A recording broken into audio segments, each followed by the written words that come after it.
Today's video is sponsored by our good friends at Famous Faces and Funnies, located in Melbourne, Florida. Check out their Facebook online auctions for savings on back issues and action figures, shipping nationwide.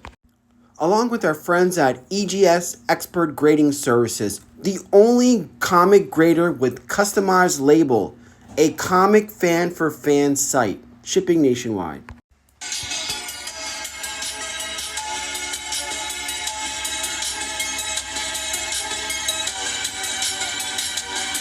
Alright, welcome to another exciting episode of Codename New to 2. Hi, I'm your presenter, Shabu Are You.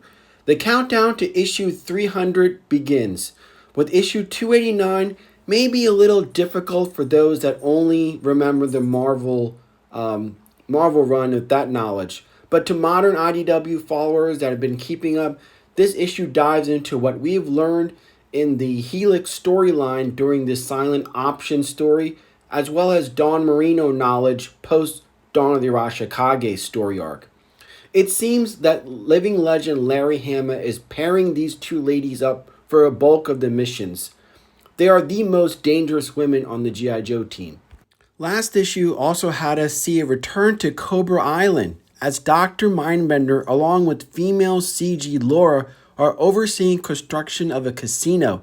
Now, we all know it takes a lot of people to run and oversee operations of a casino.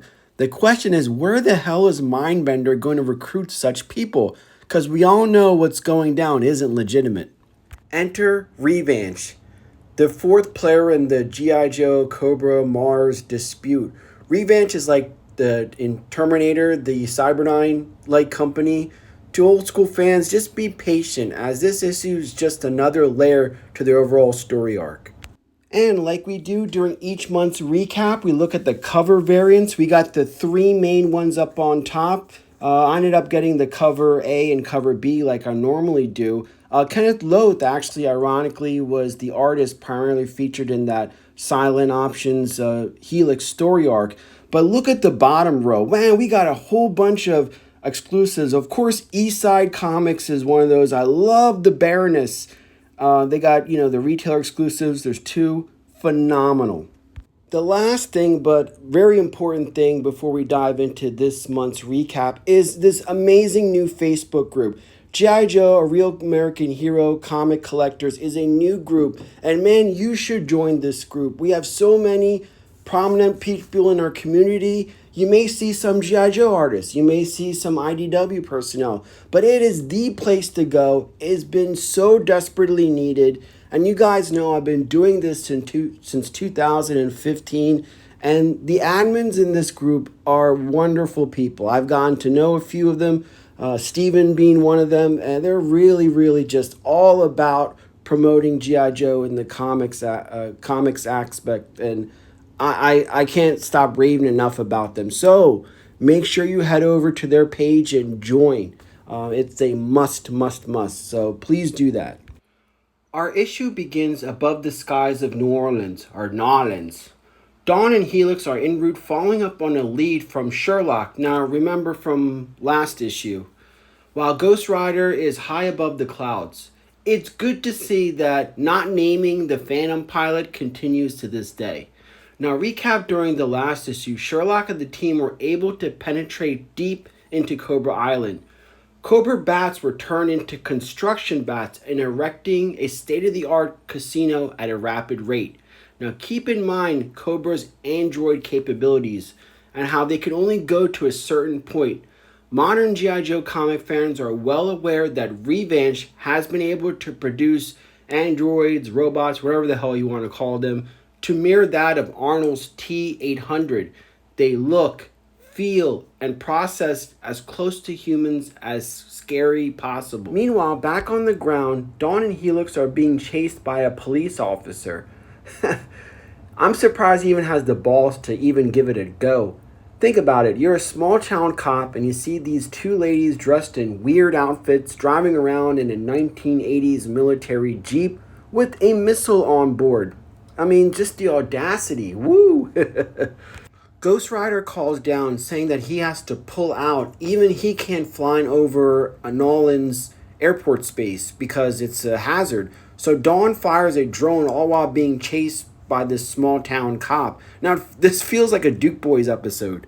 Dr. Mindbender and Laura land at the Revanche facility, all unknowing what's going on behind them and that they're being tailed. They're greeted by this blonde-haired, blue-eyed guy who invites them in, and his name is Hal. So he's going to be showing them the product that they are interested in. Meanwhile, the small town cop finally catches up to our two late Joe ladies, and he pulls out his gun, and they pull out their even bigger guns, and they're like, hey, you want to try to stop us? I mean, we're doing our job here, so just go back to your little simple life and don't worry about it. Again, I like the drawing. This is a new artist we got featured.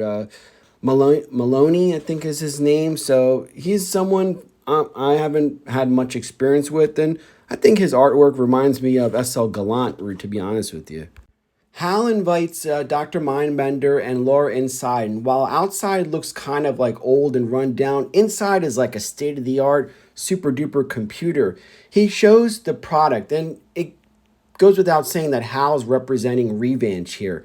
And the two products in question are card dealers, female card dealers, that are built to be autonomous. They're like assassins, jack of all trades. They could be programmed to cheat, do all kinds of crazy shit.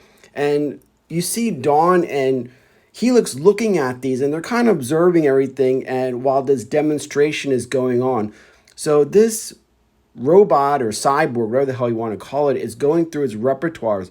And Helix is like, wait a second. Like, you have to go back to the Silent Option storyline when Helix was a little girl being trained by her mother. And she's noticing the maneuvers of this cyborg, and it is a carbon copy of the same moves that her mother taught her when she was a little girl. Yeah, her mother was a badass too.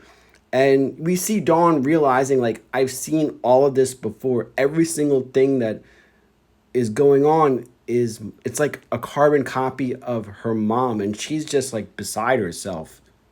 So the next few panels segues into that flashback of that training sequence that I was speaking of. Meanwhile, Dawn and Helix are out there, and they slip up. They actually make a noise that alarms Hal downstairs. So he kind of turns on the berserker mode. I like berserker is like the new word, I guess, nowadays. We have the comic berserker, so that's the new word of the day.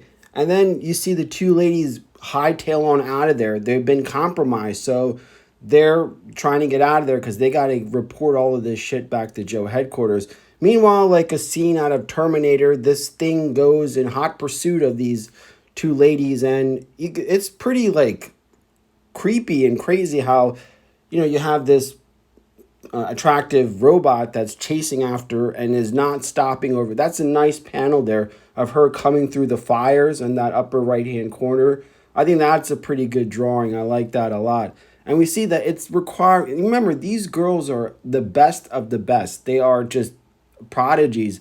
And this robot has them, maximizing their talent and skills.